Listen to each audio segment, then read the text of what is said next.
People, Deluded, I'm back again. Thank you for watching and rocking each and every time. You guys know it's appreciated each and every time. You don't know I love young players, and I thought I would.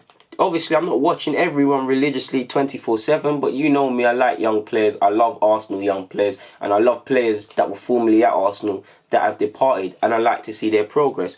So I thought I might as well do that. Now, let's start with Stephy Mavididi. Now, coming from the academy, very good striker, scored goals for fun, lovely technical ability, had positive loan spells at Charlton, and there was somewhere else before that. In fact, no, mainly Charlton. What really stopped his progress is obviously when you're a striker and you get to a certain age, if you're not getting opportunities at the club you're at, you probably have to move on.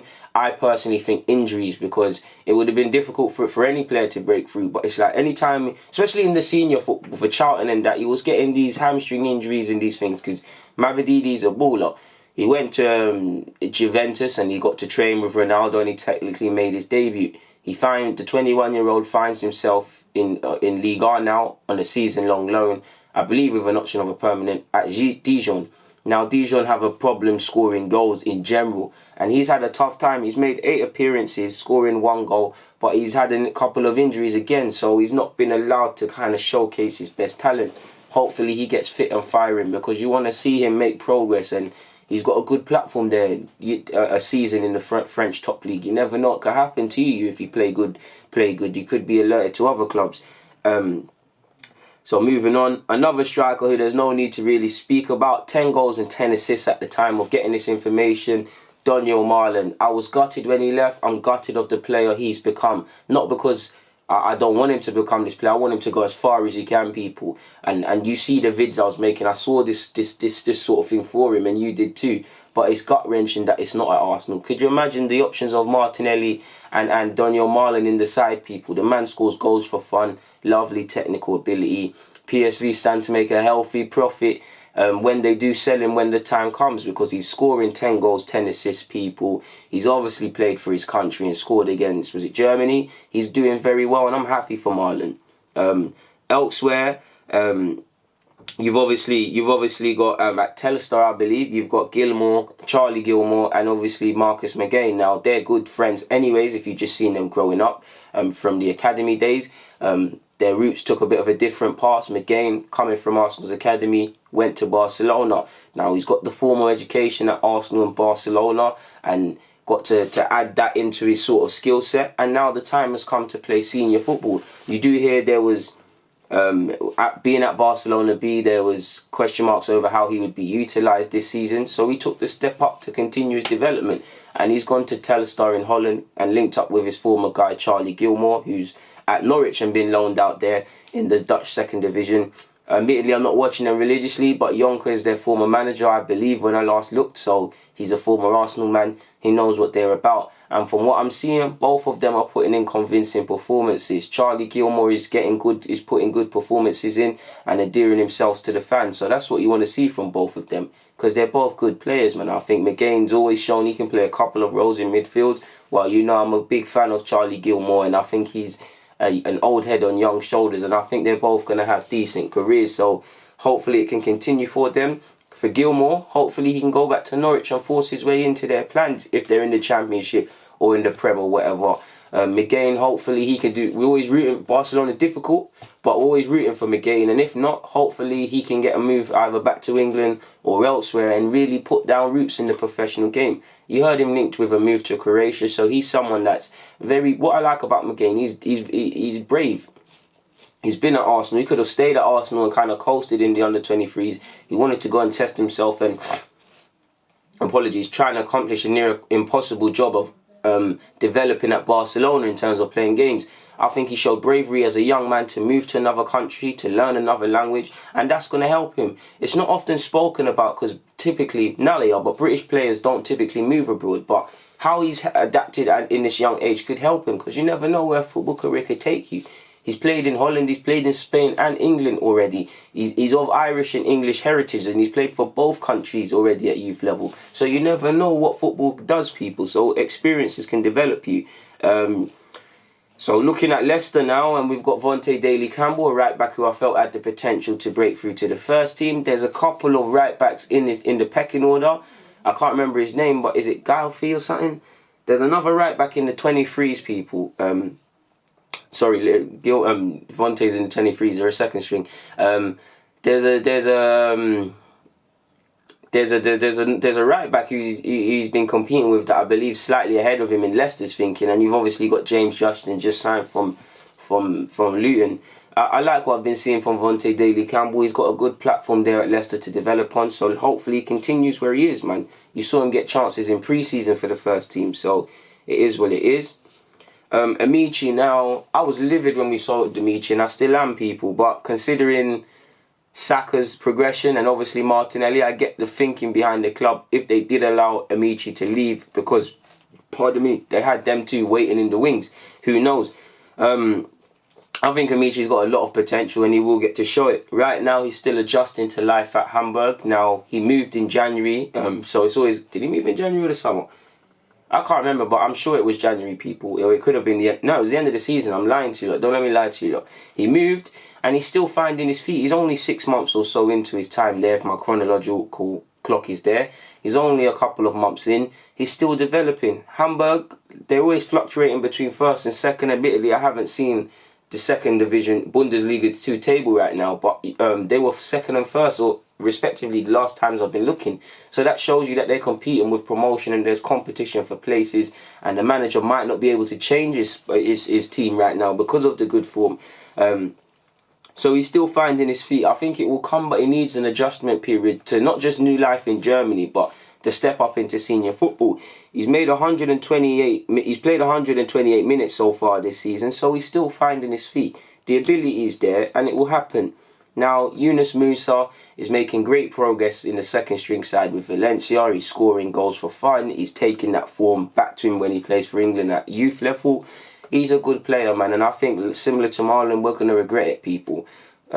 Scary to see where he is at 18, 19 and what Valencia have planned for him. He's a very good player. He's got the technical abilities, he can carry a ball, and he's physically very strong. I know we've got Miguel Aziz, but I would have loved to have the both of them, but keep progressing. He's played even in the UCL, the Youth League, people, and like I said, he's playing for the equivalent of the 23s at Valencia, so that's good progress for the young man. You obviously got Armstrong Oko-Flex, who left a couple of years ago for Celtic. He's still trying to kick on into Celtic's first team. And from the highlights I've been seeing in his academy games, he's still progressing quite well. And he's obviously starring for Ireland at youth level. João Virginia, goalkeeper who could probably be third choice, second choice at this club right now. 20 years of age. I believe in his ability. But he's going through a tough period at this moment in time, people. He's only made 3 appearances for Reading, 2 in the league. And he has had some tough games. Like there was a game against Hull, he had a hand in one of the goals conceded. He has kind of found it hard. Now, these moments will make you stronger. He's young as a professional footballer. He's even younger when you consider the fact he's a goalie. So he can get it right. I do know Reading fans have question marks, and Reading's form's been a bit shaky this year. So it's been a testing period for everybody with that club. But I think João will come through it. Moving on to Jagomir now. And you've seen he's got a year left on his deal in Paraguay. I cannot say his name. Not say their name. Come in the summer. He's made 9 appearances in the second division in Italy this year. He's completed 90 minutes once, and he's even played in an unfamiliar but familiar position of the wide area. So he's still looking to develop and still looking to become a main player in the team. Last season, he showed patches of his brilliance in Italy, but he's still looking for that form and the consistency and that greater level, people, I guess. Was quite vexed when he left on a free transfer, because I do believe you look at all the players in 2015 that we brought in, Malen included, we got it wrong really. So it is what it is. Now Lyon have had a difficult start to life, and so has Reine-Adélaïde. Not in terms of adjusting to Lyon. There's been games he showed his quality. He's adapted quite well, and he is a good addition for them and will be a good addition. But similar to Reading, Lyon had their worst start, I believe, to the league campaign in France since 94 or 95. I haven't got it to hand. They've sacked their manager. They lost in the Champions League against Benfica recently. Then obviously they were woeful against Dijon in the league where they drew. They won their latest game in the French league, because I watched it, I believe, or I saw the highlights where Depay scored. But hasn't been there.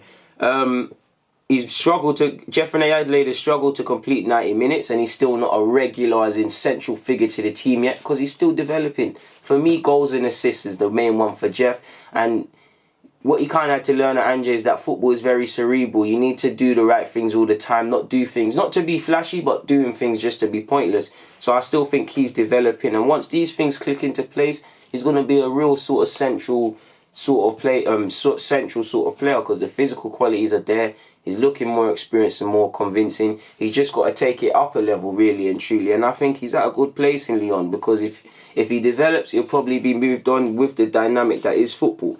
So he struggled to complete 90 minutes. He's made 7 appearances. He's still developing.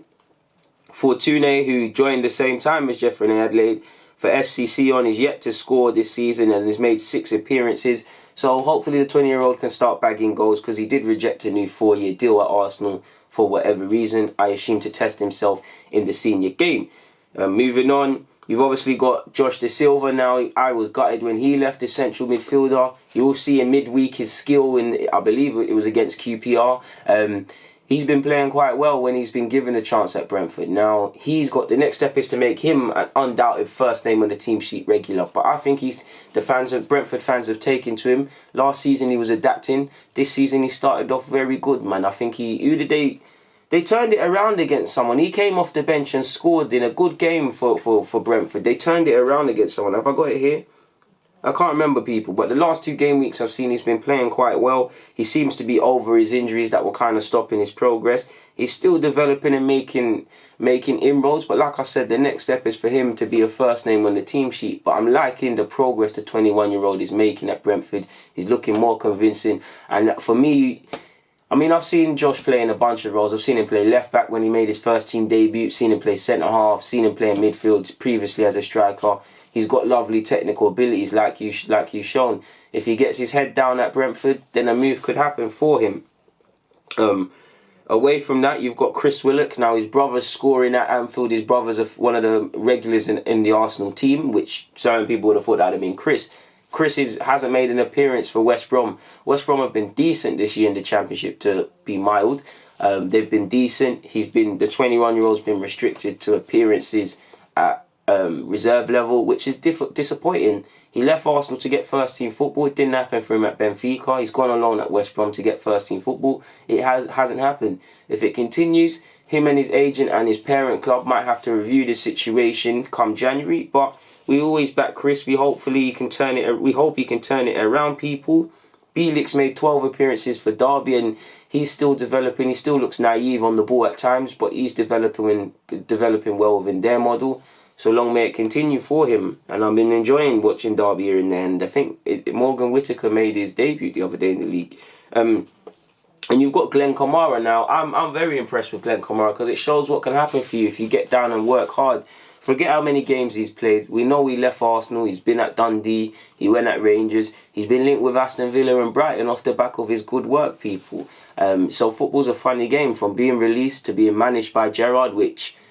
yeah, if you remember Gerrard as a player, if some of you can't, that would be, I'm an Arsenal fan, but that would be a big token to say I've been coached by Gerrard.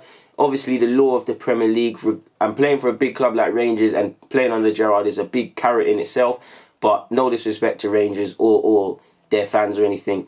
But if Premier League clubs, whatever capacity, come calling for Glenn Kamara, he'd be stupid to turn it down, people. I know Villa could go back down, but allegedly in January, these clubs are looking at him, and I'm sure he's had ambitions to play in the Premier League, and he's done his thing. He rebuilt himself, returning. I'm sure he went back to Southend. He's been at Dundee, he's been at Rangers, and now he's been linked with this move. So there are a couple of the players I've been looking at. Like you lot know, I'm a big fan of youth players. A lot of them I would love to have still been at Arsenal. Hopefully their progress can continue. I know he's still technically at Arsenal, but you've got Ben Sheaf, who's made 11-12 appearances, primarily in midfield for Doncaster, and has actually scored his first career goal for them recently. His loan spell is up in January, and he is 21 years of age. Once you have a taste of first team football, can you go back? Has he got a future at this club? It's down for him and his parent club, Arsenal, and his agent to work it out. But you'd imagine that situation in terms of these two end permanently in January, because for me it'd be stupid to go back to playing 23s after having decent progress at Doncaster. So he'll probably be made a permanent transfer away from this club. But yeah, that's what I wanted to add, people. So I'm going to get out of your hair. People, Deluded, thank you for watching and rocking each and every time. It means the world.